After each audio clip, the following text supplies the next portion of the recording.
All right, so on page 9, there's a do now problem, but I wanted to walk you through it. I don't know if you saw, but I posted a video yesterday, that RF technique that I walked you through. I recorded it in the other class, like I said I would, and I posted it online. So you have that as an option to help you get solutions to these problems, right? Because when you're doing the algebraic approach, sometimes the numbers just aren't nice, and to know that you can come up with the answer immediately, that's pretty cool. Right? The do now problem, we'll just do it together. The first one's very easy. It's already in y equals mx plus b form.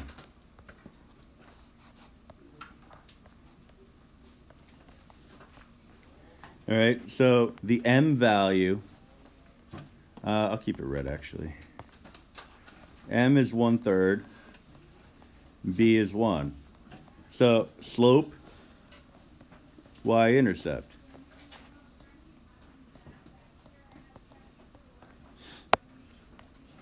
So I could plot that very, very quickly. So here's my 1. Slope of 1/3, rise over run of 1/3. So up 1/3 to the right. All you need to plot a line are 2 points and a ruler. If you're doing it freehand, you want to have more than just the 2 points.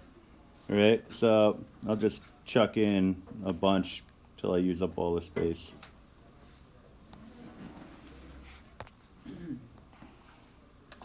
See if that, a little miss. See if I can do it. There we go. All right, so that's my first equation. And again, since we're going to be plotting 2 different lines on the same set of axes, I need to make sure I'm labeling. Now for the second one, it's up to you. You can do it the same way, but I'm going to do it by intercepts. Because honestly, I just look for the path of least resistance. The x-intercept. We went over it yesterday by actually showing all the gory details, but it really is just a matter of replacing the other variable with 0. So if I'm looking for the x-intercept, I replace y with 0. And in effect, that just ends up being a situation where I just cover up the y term and solve for the remaining expression. So I have x equals 5. That's my x-intercept. The y-intercept. And ultimately, I'm just looking for a graph. So all these little notes that I'm writing are just for my own benefit. Just like little reminders, tips to myself. Like, you just need to have a graph on paper. All right, so cover the x, I get y equals 5. All right, so y equals 5 would be my y-intercept. So I plot those 2 points. All right, 5 to the right on the x-axis. 5 up on the y-axis. All you need are 2 points and a ruler. So slap a ruler on it.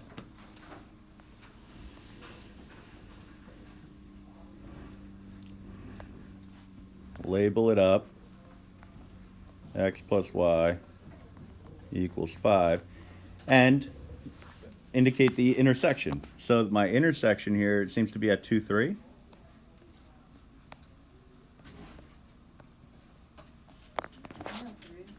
Three, 2. Yeah, 2, 2.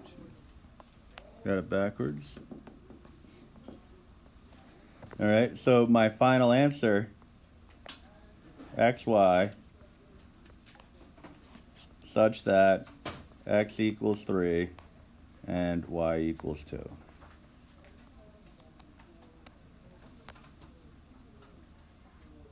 All right, you gotta be prepared for the different types of notation. Not always gonna have to write it in the set notation, but if you do, you wanna have it correctly. So for the one where it's like x plus y equals 5, subtracted x from both sides, and I got y equals negative x plus 5. And my graph went the other way. Shouldn't have. Okay. Yeah, because your slope would have been -1, so down 1, right 1. Oh, no, I went the other way. All right. So graphically, not too bad. I mean, there's moving parts, there's little details involved, but it's not too bad. If you're doing it by substitution, like you can see in the examples that follow, it's really just replacing one variable with another. We're going to learn two different types of algebraic approaches. One is known as substitution, the other is known as elimination. So what we want to do is identify a relationship that we know exists between two equations. Like, for example, in the first equation, I know y is equal to x plus 2. And so I have a y in my second equation. If y is equal to x plus 2, then I can write a new equation replacing the y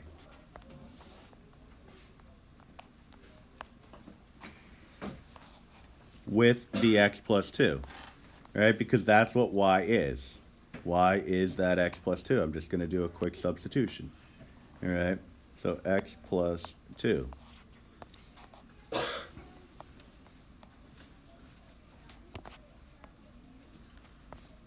All right, then I simplify, and I get 4x plus 6, plus 2. Jeez, a Monday morning mistake, and it's not even Monday. 4x plus 2 is equal to 10. Subtract off the 2. 4x equals 8. Divide by the 4, and you get x equals 2. So we're solving a linear equation, but we're not done because I have to find the y that goes along with this x. All right, so what I do is I choose one of the two equations, because if they're going to intersect, then they're going to have a common x and y value. So if I plug this x value into either of the two equations, I should get the y value that goes along with it. All right, so I'll take the first equation because that's easier. Y is equal to x plus 2. All right, so y is equal to, well, I know x is now 2, so I'm going to replace the x with a 2. And so y is equal to 4. And so therefore, I would say, well, I'm going to have too many squigglies if I do that. I'm going to have solutions xy such that x is equal to 2 and y is equal to 4.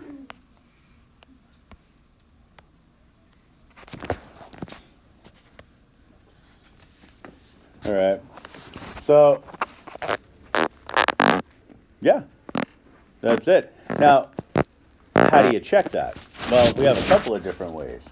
One way is using the technique I showed you yesterday, the ref function. Another way would be to create a graph, all right, and see where they cross, because they should cross at coordinates 2, 4.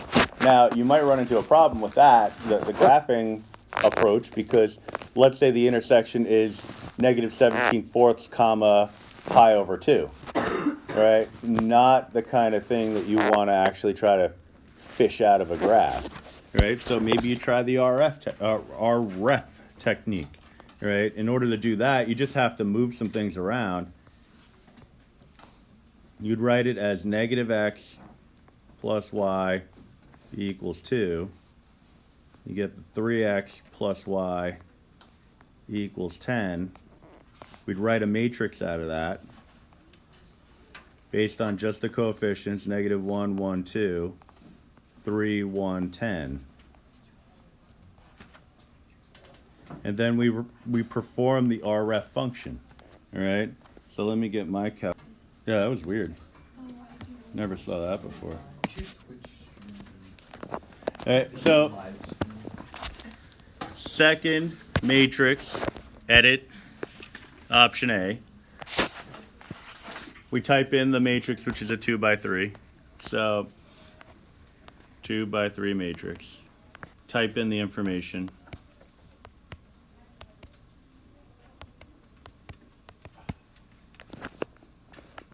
All right. Then we quit out of there. All right, so this is all stuff that I went over yesterday / all stuff that's in the video.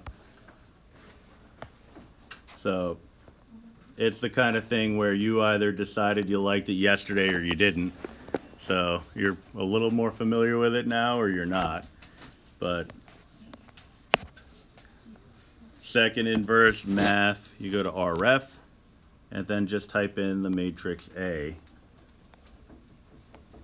And it'll simplify it for you. 1, 0, 2, 0, 1, 4.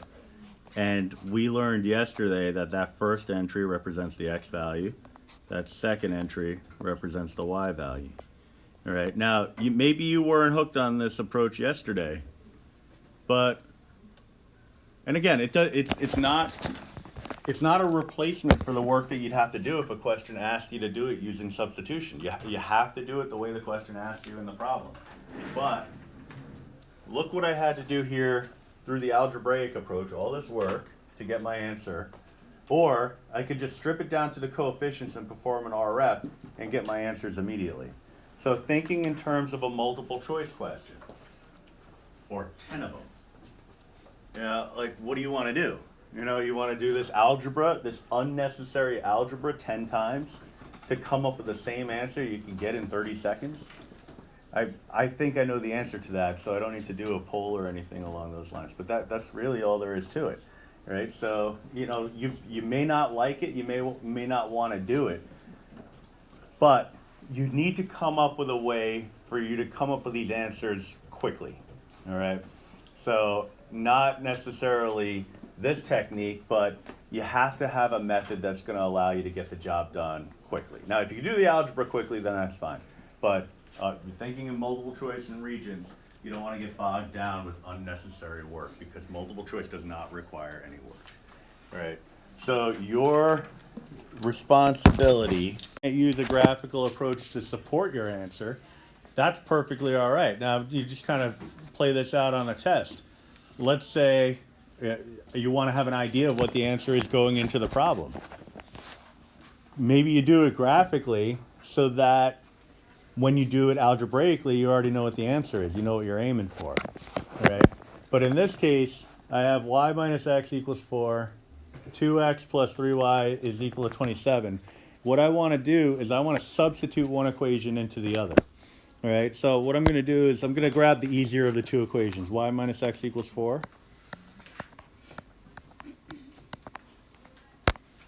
All right, so I'm going to solve this equation for one of the two variables. Doesn't matter which one. You want to just generally solve for the one that's more convenient to solve for. So don't fall in love with just solving for y in all cases. Sometimes solving for x is the way to go. In this case, though, I could solve for y very easily just by adding x to both sides. All right, so I get y equals 4 plus x, or x plus 4, however you want. All right, so now I know what y is valued at. Y is worth 4 plus x. All right, so that's what it's equivalent to. So everywhere I see a y in that second equation, I can replace it with a 4 plus x. So what I'm going to do is I'm going to rewrite the second equation with the marker. But instead of writing y, I'm going to pop in the 4 plus x because that's what y is equivalent to in terms of x. So now I took an equation that had two variables and made it into a single equation with one variable. All right. So the question becomes, well, why wouldn't I have considered solving each equation for y in terms of x? You know, like I solved the first one for y equals x, 4 plus x. Why didn't I solve the second one for y? There's a simple answer. What do you think? Because what a lot of people want to do is solve each equation for y and then set the two equations equal to each other. I didn't want to do that here. Why do you think I didn't want to do that? You don't need to, but look at the difficulty level for the second equation as compared to the first equation. Would you say it's the same level of difficulty or harder? Harder. It looks like it's going to be a pain to solve this for y in terms of x. It's going to create fractions. I don't want to do it. All right, that's what it comes down to. All right, it's going to be easier to do it this way, but maybe in some situations it's going to be easier to just set them equal to each other. All right, so what I'm going to do is follow this approach, but I'm going to use the properties that we covered in the first couple of units. I'm going to distribute the 3. I get 2x plus 12 plus 3x equals 27. Combine like terms. I get 5x plus 12 is equal to 27. I'm going to knock off the 12.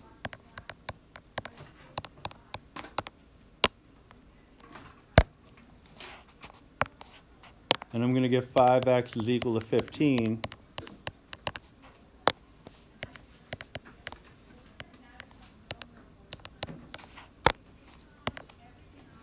And so when I do that, I get x equals 3.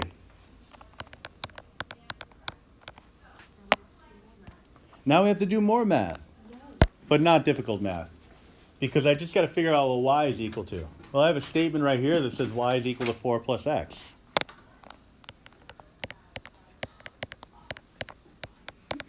In words, that would be y is equal to 4 more than x. I really don't need to solve, when I think about it in words, I really don't need to solve an equation to figure out what that would be. If x is 3, 4 more than that, it's going to give me a 7. All right? So I get my solution, x and y, such that x is equal to 3 and y is equal to 7.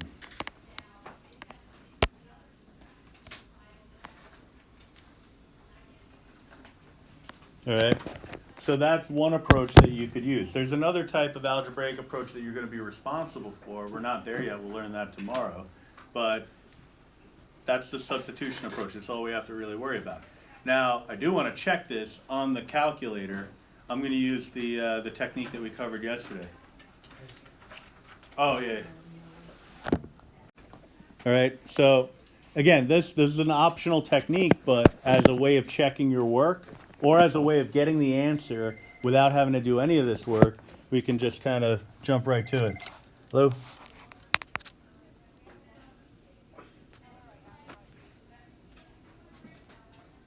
Okay. All right. Susie, your ID. Oh. Yeah, I don't. Yeah, but I don't know why they tell us now for tomorrow, but it is what it is. So we're going to go to the calculator. Well, actually, let me set it up in the proper format first. If we're going to use the calculator approach, I want the x's and y's on the same side. So this would be the same as x plus y. I'm sorry, negative x plus y. We already have them on the same side. It's just a question of getting it in the right order. Negative x plus y equals 4. 2x plus 3y is equal to 27.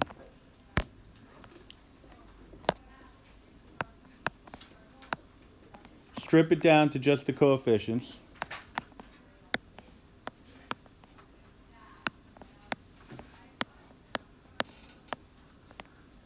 That's what's going to go in your calculator. All right.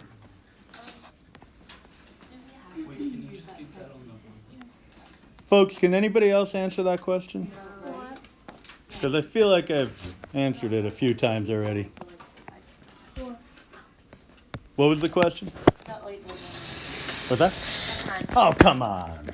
Ask it. No, I know we don't have to use it, but I'm saying like in this situation, you're telling us to use it right now. Like we have to kind of. Oh, you don't like it? Yeah. Oh, wait till we get to some other things that you don't like. Oh, fine. Yeah. So, you type in your matrix, negative 1, 1, 4, 2, 3, 27.